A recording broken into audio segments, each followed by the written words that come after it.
¿Qué tal? Muy buenos días y muchas gracias por estar aquí. Mi nombre es Juan Ángel Payán y voy a hablarles sobre los servicios ecosistémicos. La plática se va a dividir en 4 puntos, lo que es la historia de los servicios ecosistémicos, qué son los servicios ecosistémicos, cuáles son los tipos de servicios ecosistémicos y un tema que en particular considero importante, que son los servicios ecosistémicos urbanos. No cabe duda que la guerra es el mayor desencadenante de muchas cosas. En el siglo de 1800 a casi 1900 hubo una gran cantidad de conflictos alrededor del mundo, hubo una revolución industrial, hubo la necesidad de extraer una gran cantidad de recursos. Y siendo pocas personas, comparado con lo que somos ahora, no estaba esta mentalidad de la necesidad de preservar y de conservar los recursos que existían en ese momento. No fue sino hasta 1864 donde March hace una síntesis de la necesidad de proteger estos recursos porque son finitos y por lo tanto, si extraemos demasiado de ellos, no vamos a tener eventualmente. Y este es el primer punto que trae March a la discusión y que es considerado uno de los primeros precursores de esta área del conocimiento. Unos 100 años después, y conforme el campo fue ganando tracción, empieza a aparecer diferentes autores, en este caso Wilson y Matthews en 1970. Ellos acuñan el término de servicios ambientales, donde consideran que los recursos naturales no solamente son los extraídos, sino también hay otro tipo de recursos que nos brindan un beneficio a la sociedad. En este caso, las plantas. Estamos hablando de la captación del dióxido de carbono y la liberación del oxígeno. Entonces, esos son recursos o servicios ecosistémicos que nos dan las plantas, además de ser una materia prima o ser alimento. Siguiendo en esta misma idea, y 13 años después, Elric y Muni acuñan el término de servicios ecosistémicos, siguiendo con la discusión de las plantas, pero ahora desencadenando la idea de que todo es una cadena de eventos que eventualmente llega al humano. Ellos hablan sobre los ciclos biogeoquímicos en las plantas principalmente y dicen que los desechos que tiene una los aprovecha otra, esta planta crece, se vuelve en alimento de un animal y el alimento eventualmente y el animal se vuelve un alimento nuestro. Entonces, desde ese punto la planta, sin extraerla, sin convertirla en nada más, nos dio un beneficio. Y es lo que hablan sobre los recursos en el Elric y Muni, que no solamente son los beneficios directos, sino son los beneficios indirectos también.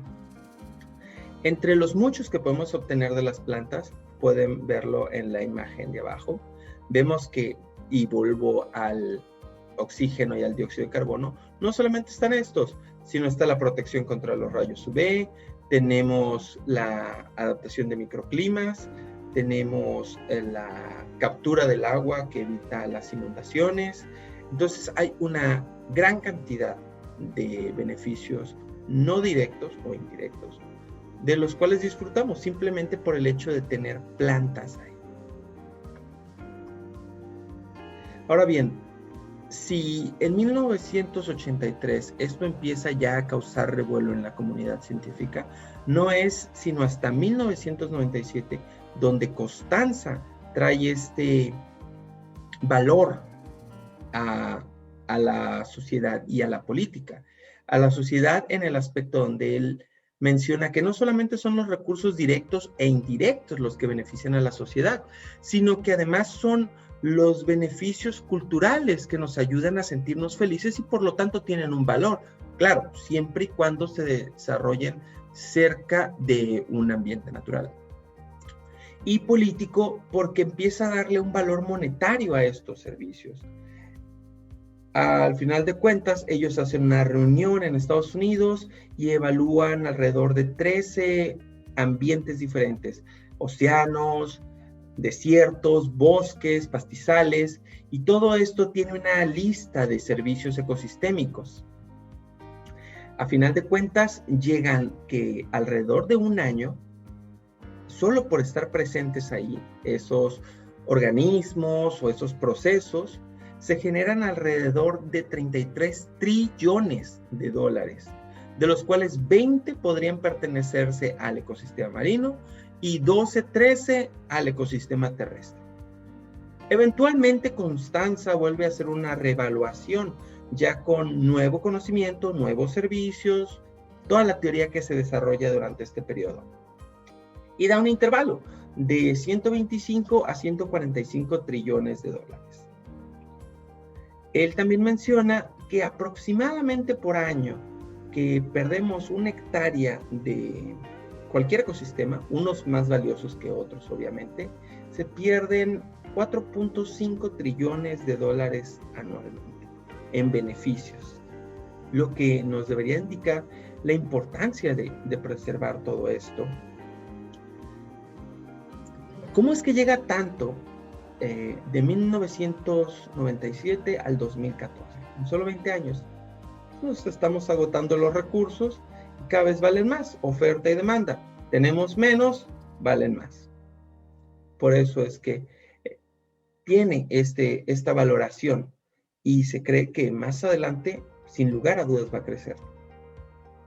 Ahora bien, no solo es Constanza y colaboradores los que desarrollan o traen a la vista de la sociedad y del aspecto político, sino Daly, Boyle y Van Saff, en diferentes tiempos, hacen un listado, una compilación de todos los servicios ecosistémicos que existían en su momento y que nos ayudan y que le ayudaron a Constanza a darles un valor. En este caso, Boyd se apoya en las propuestas de Daly, hace una división de 8 servicios que van desde agricultura, ganadería, procesos ecológicos, todo esto que tiene un valor. En el caso de Daly, pues pone 350 servicios ecosistémicos, mientras que Boyd y Van Saff dan alrededor de 570.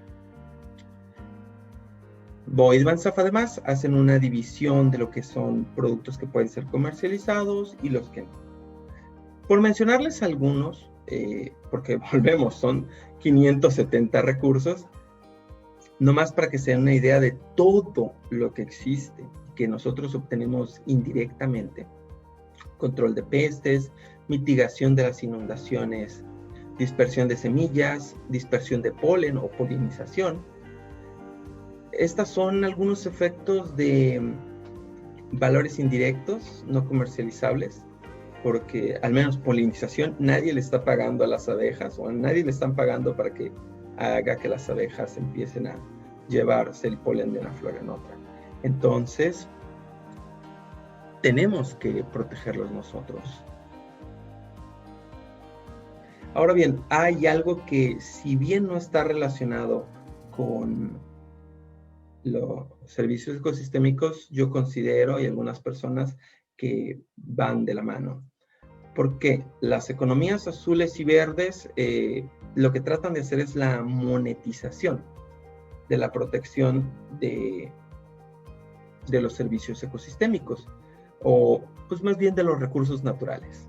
Pero al final de cuentas, ¿qué son los recursos naturales sino servicios ecosistémicos?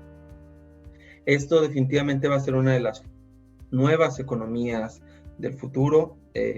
Mucho se basa en reciclaje, en bienestar social, en la mitigación de impactos al ambiente, y van desde cosas muy sencillas hasta cosas mucho, muy complejas. Por mencionar algo sencillo, hay unos lentes que vienen a partir de redes que se encuentran atoradas en el fondo marino. Lo que hace esta gente es las extrae, las transforma en micas, en protectores, y la gente y el consumidor compra esto y está feliz porque tiene los lentes nuevos y porque además ayudó a limpiar el océano. Otros más complejos, por ejemplo, es la reducción de ruido en los barcos que transportan carga. Se ha visto que el ruido afecta el comportamiento de las poblaciones zoológicas, y volvemos, esto es una cadena de efectos que eventualmente nos afectan. Si consideramos un cardumen, el cardumen se mueve de lugar, el depredador de ese cardumen tiene que desplazarse, deja de estar en el ecosistema, por no haber un depredador, otra población empieza a crecer, crea un daño al ecosistema y nos afecta a nosotros. Todo ese tipo de cosas hay que considerarlas y son una buena forma de valorar los recursos que tenemos y además monetizar los productos y los beneficios. Pero entonces, ¿qué son servicios ecosistémicos? Bueno, pueden ser cualquier producto, renovable o no renovable, o bien las funciones de los ecosistemas que nos generan beneficios a los humanos. O bien, volvemos a Constanza, que rinden un bienestar a la sociedad. Aquí tenemos, por ejemplo, los servicios renovables, no renovables, como son plantas, animales, o los petróleos, el suelo, minerales, que son finitos. Ahora, ¿cuántos tipos de servicios ecosistémicos existen? Hay 4, lo que es el abastecimiento, la regulación, los aspectos culturales y los de soporte. Dentro de los abastecimientos, que son más que nada los beneficios materiales que las personas obtienen de los ecosistemas, prácticamente lo que más utilizamos, que es alimento, materias primas, el agua y los recursos medicinales. La FAO dice que estamos produciendo el suficiente alimento para alimentar a la población global. Ahora, sabemos que eso no es cierto, pero son otros factores que se involucran aquí, aspectos económicos, de distribución del alimento. No es solamente lo que producimos. Pero que en los últimos 30 años hemos estado produciendo más, un 17% más. Esto, pues obviamente viene ligado al incremento de la población. Mientras más somos, más necesitamos. Y es un aspecto cíclico, porque mientras más tenemos, más nos reproducimos. Hablando de las industrias que producen este alimento, según la FAO, la agricultura es la más afectada. Y esto se debe a 2 principales razones. La primera es que hay malas prácticas que vienen ocurriendo desde hace años, por ejemplo, los monocultivos. Estos se encargan simplemente de cultivar un tipo de alimento, lo que eventualmente genera erosión. Y volvemos, la cadena de efectos que nos termina perjudicando. Si estamos erosionando un suelo, quiere decir que ya no lo podemos utilizar y por lo tanto estamos perdiendo un área de producción alimenticia. El otro es el uso desmedido de químicos. Y lamentablemente, no afecta solamente a la producción de alimento, sino también el agua, que es todavía un recurso más finito. Hablando ya de la proteína consumida alrededor del mundo, se tiene que 1/3 de esto pertenece a la ganadería, mientras que solo un 15 a un 20% a los alimentos pesqueros o que vienen de extracción pesquera. Esto tiene bastante sentido porque no todos los países tienen una costa o un cuerpo de agua y por lo tanto no existen estas estrategias. Si bien por la globalización cada vez es más común obtener alimento que no está disponible, el hecho es que todavía estamos atrasados en este tipo de avances. Algo muy interesante y que va a cobrar mucha importancia en el futuro es la producción de alimento por parte de la acuacultura. Si comparamos los recursos naturales que extraemos del mar o de cuerpos de agua, que en este caso son por una forma pesquera o por la acuacultura, vemos que en el 2010 la pesquería llegó a un punto asintótico que por más que le metamos tecnologías, dinero, legislación, protección a nuestros recursos, peces, crustáceos, moluscos, lo que quieran, el hecho es que ya no vamos a obtener más. Lamentablemente es una actividad colapsada. Todas las personas que estoy en el campo lo dicen. Estamos constantemente investigando nuevos recursos que explotar. Hay alimentos que nuestros hijos les va a tocar consumir que a nosotros ni nos pasó por la cabeza, pero ese es el desarrollo normal del humano buscando más recursos. Pero la acuacultura muestra una gran promesa. Si lo notan en el punto asintótico donde la pesquería se detiene, la acuacultura sigue creciendo. Desde 1990 viene este desarrollo, principalmente era en secciones de China, países asiáticos donde se tenía más desarrollado, y se ha estado extendiendo alrededor del mundo y cada vez se ven más los beneficios. El problema es que también genera repercusiones en el ambiente, contaminación en el agua, pero vamos un paso a la vez. Por el momento esto plantea solucionar los problemas alimenticios del futuro. México no se escapó de este efecto de una actividad colapsada. De hecho, a nosotros nos ocurrió un poquito antes, por los 90, por los 2000. Si lo ven en la gráfica, en los cuadros, la pesca ya no está produciendo mucho, pero la acuacultura desde 1980 tiene un crecimiento desmedido. Ahora bien, la pesca en México lamentablemente sufrió por efectos del clima, que pues vino a dañar lo que ya se estaba dañando, entonces aceleró lo que le pasó a esta actividad. Y ahora una gran cantidad de regulaciones de protección al recurso o de manejo a las comunidades pesqueras están tratando de mitigar estos cambios, pero lamentablemente se ocuparía de detener completamente la actividad para recuperar nuestros recursos, y sabemos que eso no es una realidad. Hablando ya de otras cosas que no sea extracción marina, la verdad no hay mucha información o infografías de esto en México, pero se tiene que el 50% de lo que se produce de granos se destina para alimentación y el otro 50% para materia prima. Ahora bien, ¿qué son las materias primas? Bueno, son todos los productos que transformamos.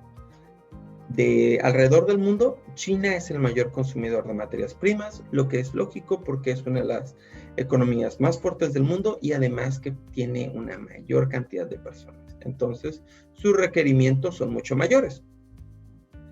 Se estima que, además de China, que tiene estos grandes productores de recursos naturales o de servicios ecosistémicos, las nuevas economías o los nuevos países que van a surgir en el paso de los años son todos aquellos que exploten los metales raros o los componentes terrígenos raros, debido a que muchos de estos son utilizados en nuestra tecnología, en las energías renovables, las tecnologías de energías renovables, las baterías, todo esto, y será el próximo recurso que se busque.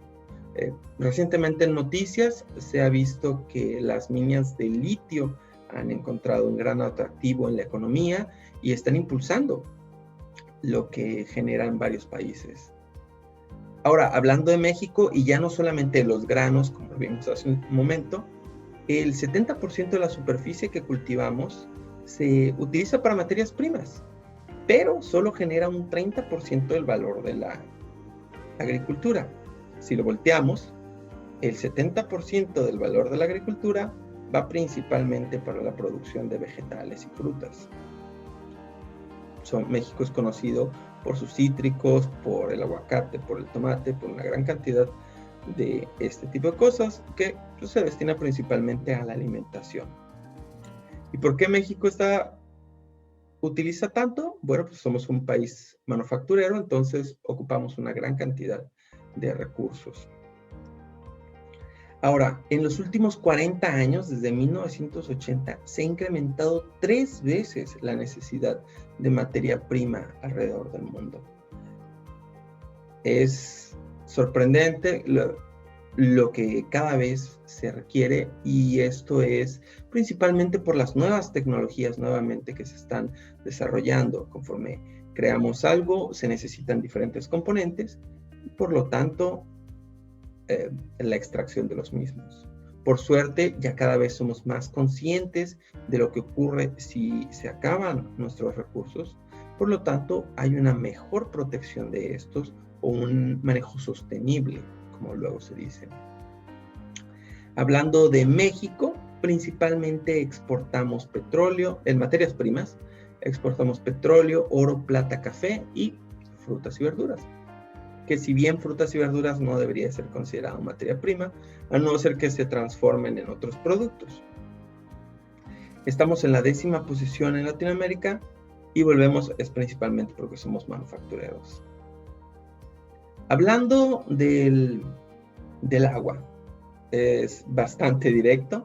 Tenemos que solo 2.5 a 3%, dependiendo a qué investigador le pregunten, existe de agua dulce para nuestro uso.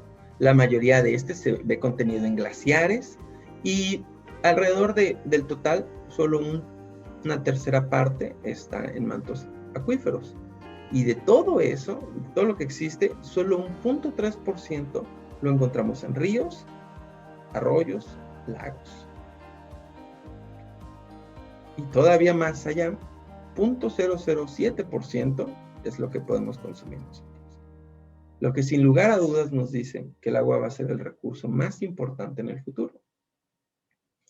Por eso es que muchas ONGs, muchos estados, muchos países están peleando en contra de que se privatice este recurso, porque simplemente va a acelerar la mala distribución en la población y va a generar muchos conflictos. Hablando ya de México, tenemos que de todo el agua disponible, el 76% se dedica a la agricultura, alrededor de un 15% al abastecimiento público y un 10% final a las industrias. Este es un mapa de la distribución de los mantos acuíferos de México. Como se puede observar, los círculos más grandes es donde más hay agua, están principalmente al sur del país, mientras que nosotros al norte estamos muriéndonos de sed. Para que se den una idea de cómo ha cambiado la disponibilidad del agua en México, en 1990 se tenía que por habitante había disponible 11,000 metros cúbicos de agua al año. Para el 2004 esto había reducido a 1/3. Y ahorita para el 2020 estamos aproximadamente como en 3,000 metros cúbicos de agua por persona. Ahora ustedes podrán decir, bueno, hay una gran cantidad de agua. Sí, pero nosotros no tenemos acceso a ella. Al menos en la parte norte, ¿cómo vamos a acceder al agua del sur?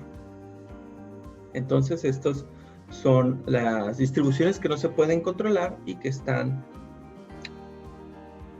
definidas por el ambiente. Finalmente, el último apartado de los servicios de mantenimiento, los recursos medicinales. Según la OMS, el 80% de la población mundial ha usado o usa plantas medicinales para solucionar problemas que los acogen. Esto es particularmente útil para las comunidades marginadas o bien para los países pobres que no tienen acceso a la medicina moderna. El problema es que desconocemos tanto de estos recursos, de estos servicios, que han pasado a tener un valor principalmente cultural, debido a que se utilizan en muchas religiones o en ceremonias. Si consideráramos el catálogo de registros que se tiene de las diferentes civilizaciones a lo largo del planeta, la asiática, sudamericana, la africana, estaríamos tratando de unos 5,000 a unas 15,000 especies de plantas medicinales que existen en el mundo. Sin embargo, se cree que este número está sobreestimado debido a que la FAO solo reconoce 90 plantas medicinales en todo el mundo, de las cuales obtenemos 119 sustancias diferentes. Conforme ha avanzado la medicina moderna, este tipo de actividades cada vez se ve en menos uso y por lo tanto corre el riesgo de pasar desde una utilidad real que se puede tener para las diferentes comunidades que no tienen acceso a la medicina como un evento simplemente religioso o cultural. Ahora pasamos a los servicios de regulación. Como lo mencioné al inicio, cuando la definición de servicios ecosistémicos es todo recurso o toda función que nos beneficia a nosotros por parte del ecosistema. En el caso de los servicios regulatorios, son principalmente funciones, que se trata de mantener la calidad de un sistema. Estamos hablando del aire, del suelo, control de inundaciones, enfermedades en los cultivos, la polinización de los mismos. La ventaja es que cuando hablamos de estos, normalmente van de la mano. Tenemos lo que son la calidad del aire, que va de la mano con el secuestro y almacenamiento de carbono. Por ejemplo, la reducción de los fenómenos naturales, que puede ir de la mano con el tratamiento de agua residual. La prevención de erosión al suelo, que va justo con la regulación de los flujos de agua. Y finalmente, relacionado con los cultivos, como la polinización o el control de plagas. Me gustaría hablar primero sobre la calidad del aire y el secuestro de carbono. En este caso, definiendo que el ambiente marino es realmente el principal secuestrador de carbono en el planeta. Originalmente se le mencionaba al Amazonas como el pulmón del mundo, pero de los 43 billones de toneladas que liberamos de carbono a la atmósfera, esto es un dato del 2019, el Amazonas prácticamente solo capta un 4% de todo eso, mientras que el fitoplancton a lo largo del mar capta desde un 30 a un 50% del carbono liberado. Sin lugar a dudas, una gran diferencia en volumen. La ventaja que tiene el fitoplancton sobre la captura de carbono es que entra a las cadenas alimenticias. Debido a que es uno de los primeros eslabones en las cadenas tróficas, el fitoplancton es alimento del zooplancton, que a su vez es alimento de pequeños organismos. Si estamos hablando de peces, eventualmente el carbono que fue capturado por el fitoplancton tiende a formar parte de los huesos de los peces durante su crecimiento. También se incorpora a lo que son las conchas durante el crecimiento de los bivalvos. Entonces, realmente el carbono que se está capturando tiende a precipitarse al fondo o bien es introducido en las diferentes cadenas tróficas o ciclos biogeoquímicos. A diferencia de los ecosistemas terrestres, donde creemos que simplemente se está capturando el carbono en el suelo, cuando en realidad es realmente como un 50% de lo que se captura. En esta idea, el otro 50% queda en el organismo, la corteza o la madera, como quieran verlo, que está en el árbol a lo largo de su vida. Pero cuando este muere, lamentablemente se libera ese porcentaje que estaba dentro de él, de nuevo a la atmósfera. En esta idea, son los ecosistemas marinos los principales capturadores de los gases de carbono. Por mencionarles algunos que son muy importantes, tenemos a lo que los pastos marinos que llegan a capturar el doble que una hectárea de bosque. Entonces, una hectárea de pastos marinos puede capturar el doble de lo que una hectárea de un bosque. Otras virtudes que tienen estos tipos de ambiente es que introducen principalmente todo el carbono capturado a el suelo. Y entonces esto ya pasa a ser más rápido procesos biogeoquímicos o bien entra a la cadena alimenticia. Y debido a que muchos de estos asociaciones vegetales no tienen el tamaño normal de un bosque, pues estamos hablando de cierta eficiencia por tamaño. De hecho, se reconoce que los humedales son los únicos hábitats en el mundo capaces de capturar o de retener, más bien, el carbono por alrededor de 1000 años. Y ya como unos datos extras, tenemos que aproximadamente los humedales logran capturar el carbono de aproximadamente 1 billón de barriles de petróleo que se queman para producir energía. Ahora, hablando de protección costera, que esto es sumamente interesante, igual manteniéndonos en el ambiente costero, se tiene que esta es una de las mejores barreras para proteger a las comunidades que habitan cerca del mar. En este caso hay 3 principales modos de defensa, bueno, 3 principales ambientes de defensa. Estamos hablando de los arrecifes de coral y rocosos, estamos hablando de los manglares y estamos hablando de los bancos de bivalvos. Normalmente se reconoce que el de los ostiones. El mejor que se tiene para la protección de las costas definitivamente son los ambientes coralinos. Llegan a reducir hasta el 97% de fuerza de las olas, que es una gran defensa para las comunidades costeras. El segundo sería los manglares, que llegan a alcanzar a reducir el 66% de la fuerza del oleaje. Y las camas de ostiones o bivalvos lo que hacen es mitigar la erosión y el daño a las estructuras, igual disminuyendo la fuerza del oleaje.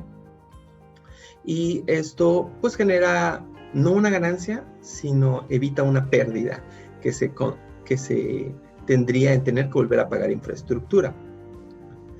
Ahora, me gustaría mostrarles un video para que vean cómo es que funciona principalmente la mitigación de las zonas costeras.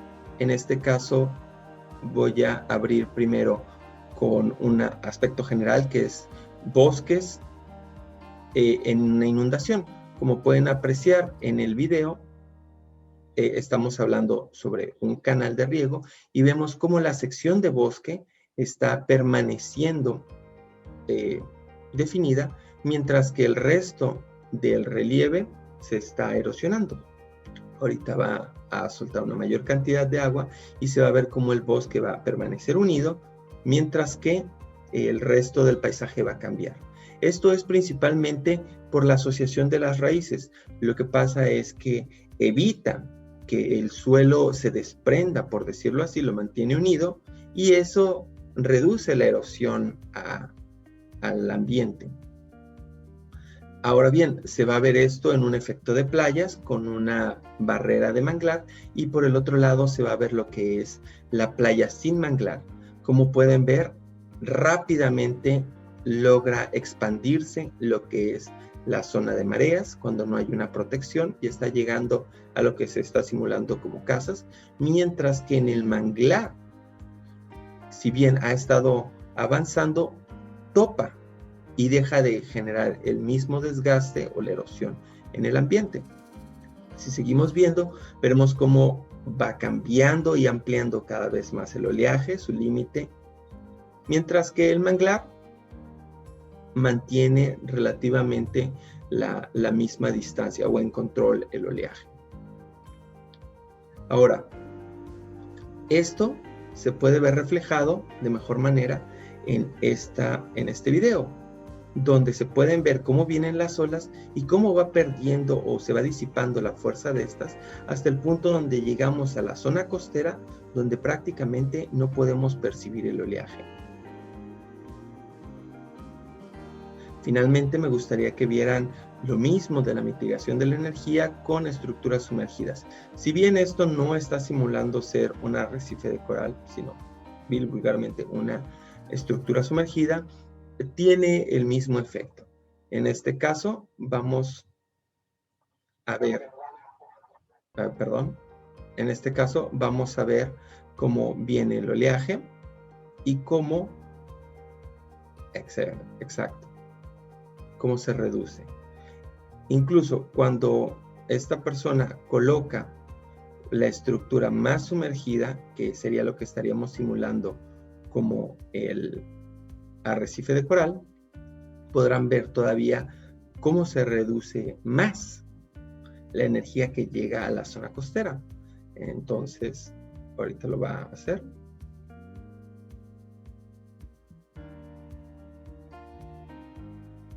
Ahí se absorbe y reduce. Y si estuviéramos combinando esto con otro hábitat, como normalmente es en zonas más en el Indo-Pacífico, donde tienen arrecifes de corales y además tienen manglares, entonces la mitigación del efecto del oleaje es muchísima y la protección a la costa pues tiene un valor exorbitante, por lo que es muy importante cuidar este tipo de ambientes.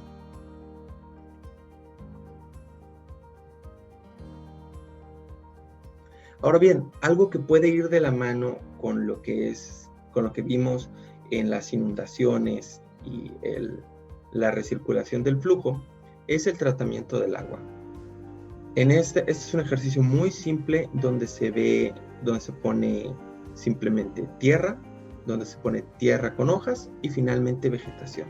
Entonces, cuando se suelta el agua, se ve como obviamente el agua va a cargar con todas las partículas más finas del suelo, lo que va a dar una apariencia de turbidez, mientras que va a haber cierta captura de esas partículas por parte de la hojarasca, y finalmente en lo que es la vegetación va a parecer mucho más limpia.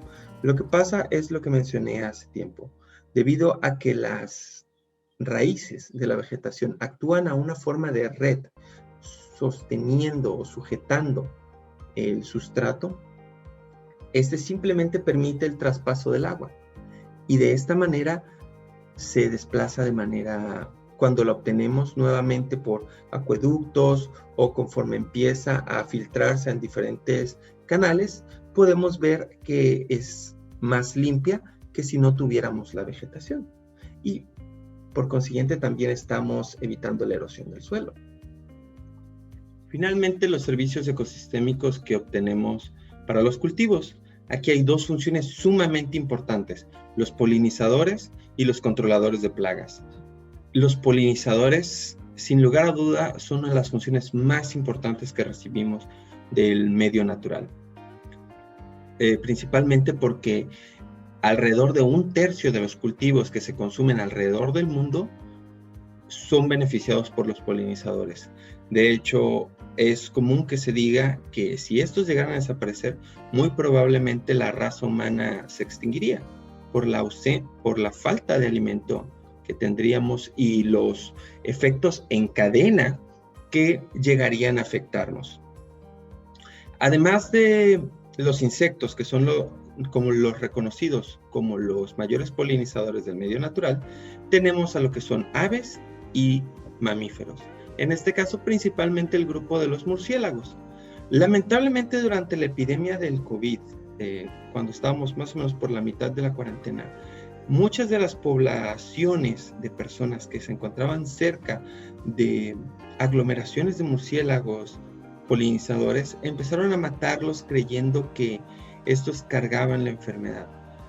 Por suerte, muchas ONGs actuaron rápido y empezaron a difundir la verdadera información, pero se cree que hubo un daño significativo sobre las poblaciones de estos organismos por el miedo que generó la enfermedad.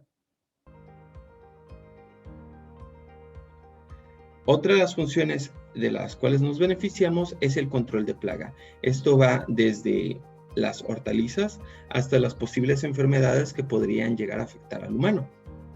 Hablando de plantas, tenemos a la mariquita, que aunque no lo parezca, es un depredador tope de su microambiente. Come principalmente lo que son los pulgones, que afectan a muchos árboles frutales y algunas hortalizas. Es prácticamente el tigre de los insectos, para que se den una idea. Por otro lado, los reptiles o las aves se encargan de controlar otro tipo de peste, como son los roedores, que se conoce que cargan enfermedades peligrosas para el humano y que pueden llegar a afectar ciertas cosechas como la de los granos. Debido a esto, se ha tratado de culturizar cada vez más a las poblaciones que conviven constantemente con estos grupos zoológicos, que antes los mataban pensando que causaban problemas a las cosechas, cuando en realidad es todo lo contrario, solucionan los problemas que se encuentran naturalmente en las cosechas.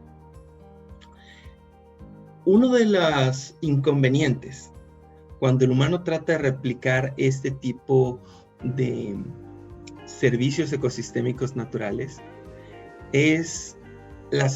son las especies invasoras. Ya ha habido varios casos donde se trata de controlar una población animal con otra y las cosas no salen como deberían. En las represas son ejemplos muy comunes donde se tiene un organismo que está acabando tal vez con las poblaciones locales de insectos o de peces más pequeños, y se trata de poner un depredador que acabe con ese organismo que estaba depredando a los otros. Sin embargo, en varias ocasiones se ha visto de que el nuevo organismo depredador prefiere alimentarse de los que ya se está depredando el otro, porque son mucho más fáciles de digerir o de procesar. Entonces ya estamos metiendo otro problema al ambiente. La gran mayoría de las veces que el humano ha tratado de hacer esto, no han salido las cosas como deben. Igual hay reportes por ranas, exceso en las poblaciones, tratando de controlar insectos, y me parece que también plagas por parte de insectos que se han tratado de incluir para controlar a otros. Hablando de los servicios culturales, es complicado, porque hay tanta información y tantas subcategorías dentro de esto que necesitan su plática independiente. Sin embargo, hablándolos de manera muy general, son fáciles de entender. A mi parecer, de estos 4 subcategorías, que son los servicios culturales, podemos dividirlo en 2 grandes grupos. Los servicios culturales que requieren actividades físicas y los servicios culturales que requieren o que son más de un aspecto emocional. En lo que refiere a las físicas, tenemos lo que son actividades como deportes, simplemente salir, ir a caminar. Todo esto se puede realizar en parques, en estadios. Normalmente son servicios que provee el gobierno, y eventualmente lo vamos a ver esto un poquito más adelante con los servicios ecosistémicos urbanos. Y actividades de turismo, y el turismo simplemente es la actividad de desplazarse de un punto a otro por placer. Y de ahí volvemos, hay una gran cantidad de divisiones de turismo que es muy interesante aprender y que están ligadas, claro, a los servicios ecosistémicos y a muchos factores más. Pero si empezamos, no podríamos acabarlo, la verdad. Ahora, hablando de los aspectos emocionales, tenemos 2, lo que podemos apreciar y lo que sentimos de alguna manera. Los que apreciamos es el primero, la estética, el arte, el diseño. Todo esto puede ser a las construcciones de las civilizaciones antiguas, las grandes pinturas que están en museos, las obras de arte, de estatuas. Todo eso entra en este servicio cultural, que nosotros podemos viajar a algún lugar, verlo y sentirnos realizados. Por otro lado, las experiencias espirituales y los sentimientos de permanencia son un poco más complejos. Un gran ejemplo de esto, de hecho, son la tribu de los navajos. Ellos eran los aborígenes originales del territorio de Estados Unidos, y debido a grandes peleas, conflictos como la guerra civil y la violación de los derechos humanos, perdieron sus tierras, y a lo largo del tiempo, en juicios políticos, han logrado recuperar varios de estas. Pero ellos tienen un gran sentido de permanencia a las tierras de sus antepasados. De hecho, son los navajos continuamente los que están deteniendo los procesos de extracción como el fracking o la búsqueda de minerales preciosos que son en sus zonas, o de petróleo, porque esto afecta a la experiencia espiritual y su religión, como ellos perciben la vida, y lo que perturba a los espíritus de sus antepasados. Entonces es un perfecto ejemplo de cómo estos servicios culturales están ligados a un objeto. Y al final de cuentas, pues todos estos servicios culturales son beneficios no materiales que obtenemos, pero que nos hacen sentir bien. Y que están ligados de alguna manera a la naturaleza. Finalmente vienen los servicios de apoyo. Estos son los más complejos, en mi opinión, pero los más simples de entender. En el aspecto de que lo que ustedes están viendo ahorita en la ponencia, esos 2 puntos, eso significa tener hábitats para las especies que existen y tratar de perpetuar las poblaciones para que se sigan reproduciendo a lo largo de los años. En este caso, podemos participar activamente en la conservación de estos 2 servicios ecosistémicos. Por su cuenta, los obtenemos. Simplemente porque salgamos y haya una montaña, ya a partir de ese momento hay un servicio de apoyo que es un hábitat para especie, y si no estamos dañándola, la conservación de la genética. Pero es donde más hemos podido aportar los humanos a la conservación de estos recursos.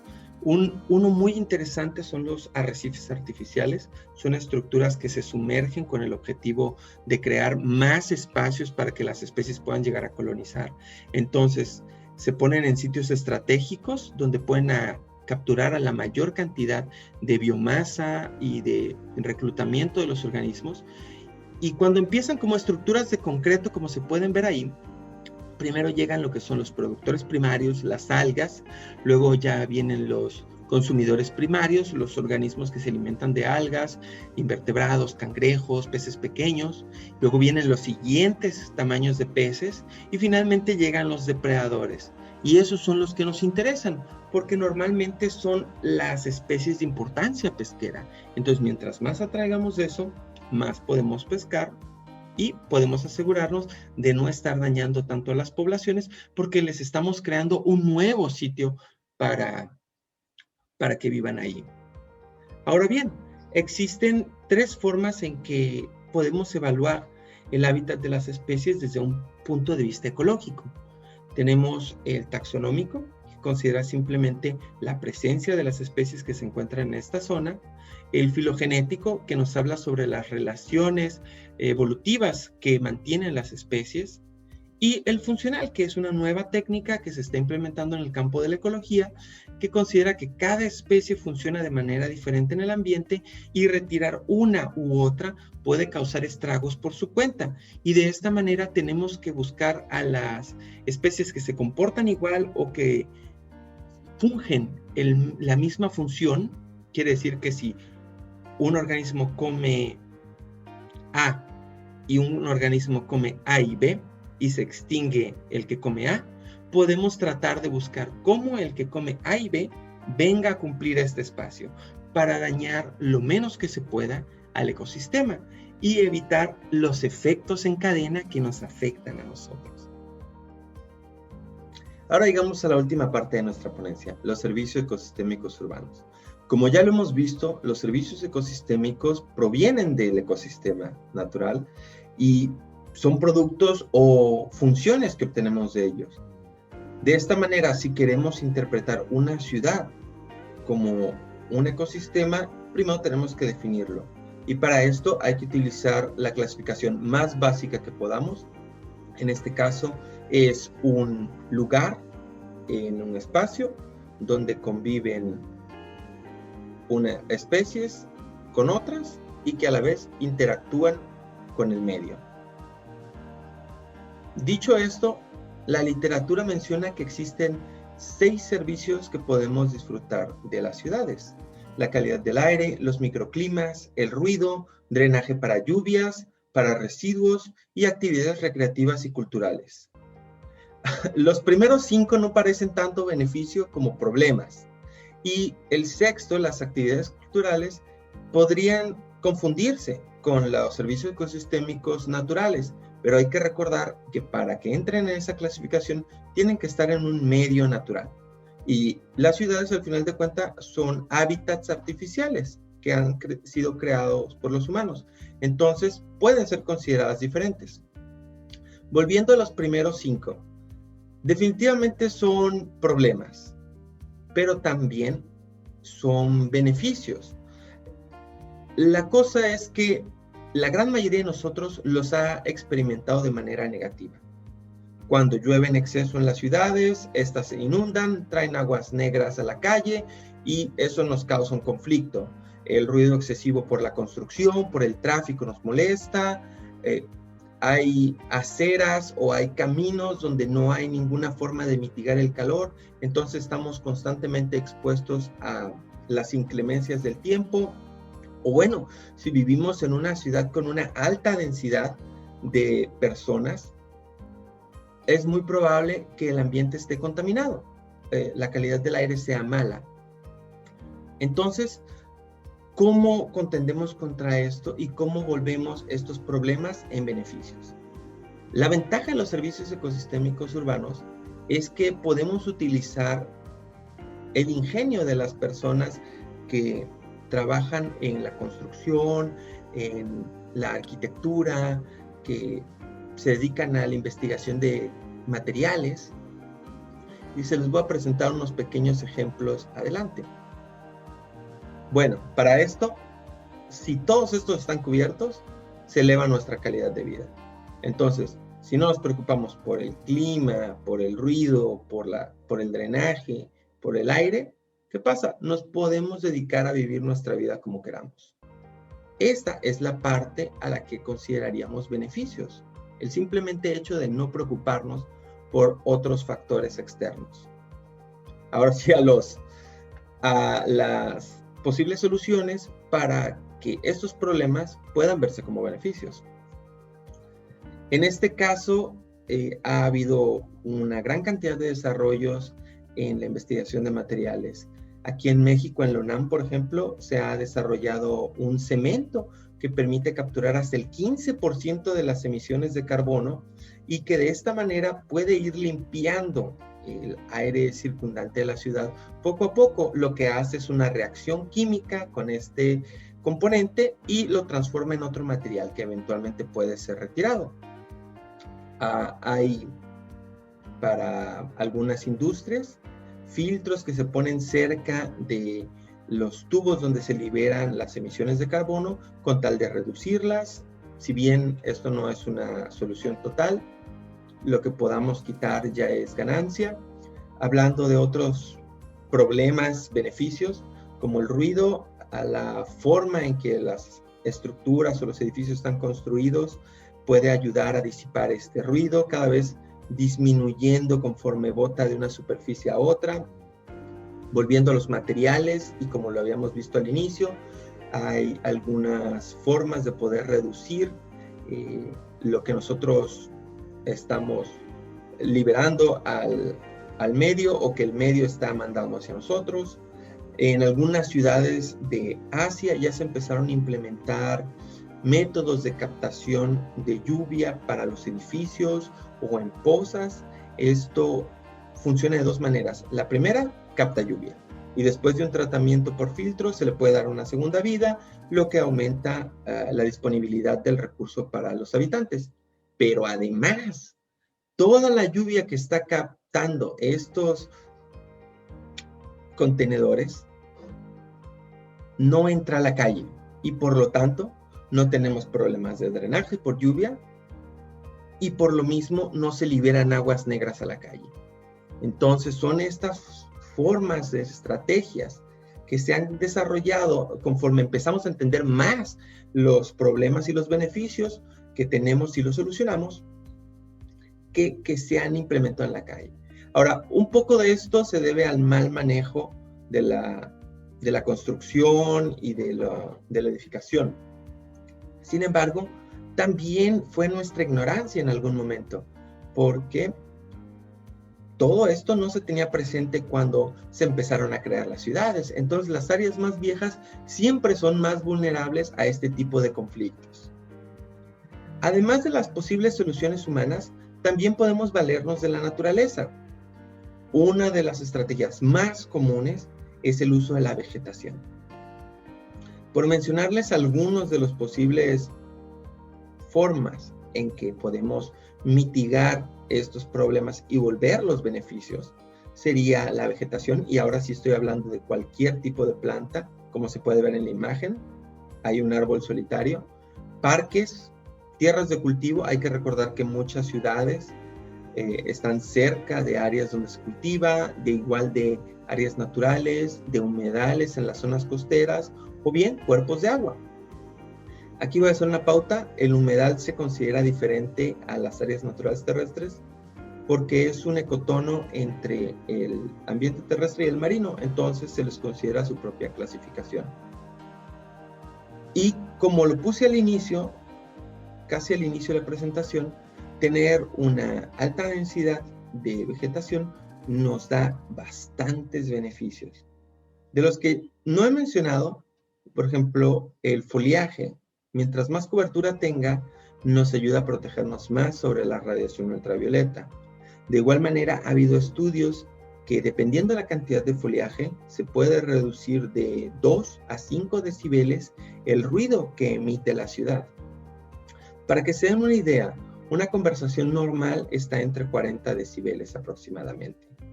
Esto quiere decir que ustedes pueden tolerar, según lo sugerido por la medicina, como unas 8 horas a esa intensidad de voz, o de decibeles, perdón. Pero las construcciones, el tráfico está arriba de 80, y conforme se elevan los decibeles, la tolerancia a ese ruido se disminuye en tiempo, o al menos se recomienda que esté disminuida en tiempo.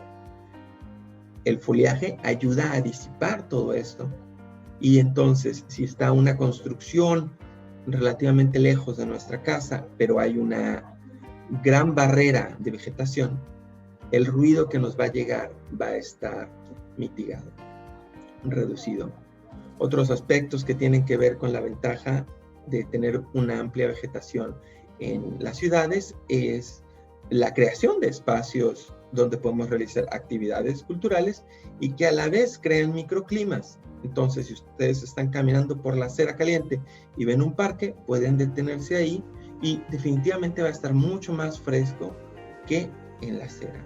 Entonces, son esos beneficios que no percibimos de las ciudades que realmente nos están permitiendo tener una mejor calidad de vida. Y por eso es que cada vez se vuelve más importante entender este tipo de beneficios diagonal problemas para poder, uno, facilitarle la vida a las personas en las ciudades, y dos, elevarle su calidad de vida. Hemos llegado al final de nuestra plática. Les agradezco muchísimo que se hayan quedado y que hayan elegido el tema. Espero les haya sido de utilidad algo de lo que se les presentó aquí. Cualquier cosa que no estén de acuerdo o que consideren que puede mejorarse, les agradecería mucho que me hicieran llegar sus comentarios. De igual manera, si algún material de los que se presentaron aquí les es de utilidad, no duden en pedirme por él. Yo estaría encantado de enviárselos. Y pues me comentaron que tenemos que realizar una actividad para evaluar la sesión. Debido a que sé toda la carga que traen ahorita en los tiempos del COVID, me gustaría que optimizáramos el tiempo que están ustedes trabajando y dedicándose extra a este tipo de pláticas. Si pueden diseñar una actividad donde evalúen a sus alumnos en este tema, yo estaría muy feliz de considerarlo como su evaluación. De esta manera, una vez que terminen de tener esta actividad, ya la van a poder presentar en clase cuando se requiera y no van a tener que trabajar doble. Lo que sí me gustaría ver es que me ejemplificaran cómo esperan que los alumnos resuelvan esto. Ahorita les voy a dar un pequeño ejemplo, pero si están pensando en una presentación, me gustaría ver los criterios, algo que me dé una idea de lo que se espera obtener de esta actividad, ¿no? El objetivo de que aprendan los estudiantes, ¿sí? Que conozcan las categorías de los servicios ecosistémicos, o que si describan algunos de ellos, o que aprendan a identificarlos o a valorarlos. Ustedes me lo dicen. Por favor, sus actividades me las pueden enviar al correo que se ve en la parte de abajo. Y ahora, para que no queden dudas, les voy a presentar un poquito un ejemplo que hice yo. Pongo esta imagen, le pido a los alumnos que identifiquen por lo menos 8 posibles servicios ecosistémicos y que me expliquen a qué categoría pertenecerían y, si pueden, la subcategoría. Entonces, nomás lo que yo espero de ustedes, además de la actividad que van a crear, sería que me digan, bueno, yo por aquí voy a quitarme de acá, veo que hay unas vacas, pues podría ser ganadería, que entra en la sección de abastecimiento y que puede entrar en cualquiera de las subcategorías de alimento o de materia prima. Igual por aquí vemos unos kayaks, son actividades culturales y que pues están relacionados con el turismo. Finalmente por aquí veo unos arbolitos, entra en la de regulación y puede entrar en la subcategoría de filtración del aire. Eso es lo que esperaría que ustedes me entregaran. Voy a recibir de recibido todos sus... Voy a confirmar de recibido todas sus actividades para que estén conscientes de que sí las tengo. En caso de que no reciban mi confirmación en el intervalo de un día, por favor háganselo saber a los encargados del COSIT. Ellos me van a hacer llegar la notificación y yo puedo proporcionarles alguna otra dirección o método en el que ustedes me puedan facilitar su actividad. No me queda más que desearles éxito en estos tiempos y pues un muy buen día.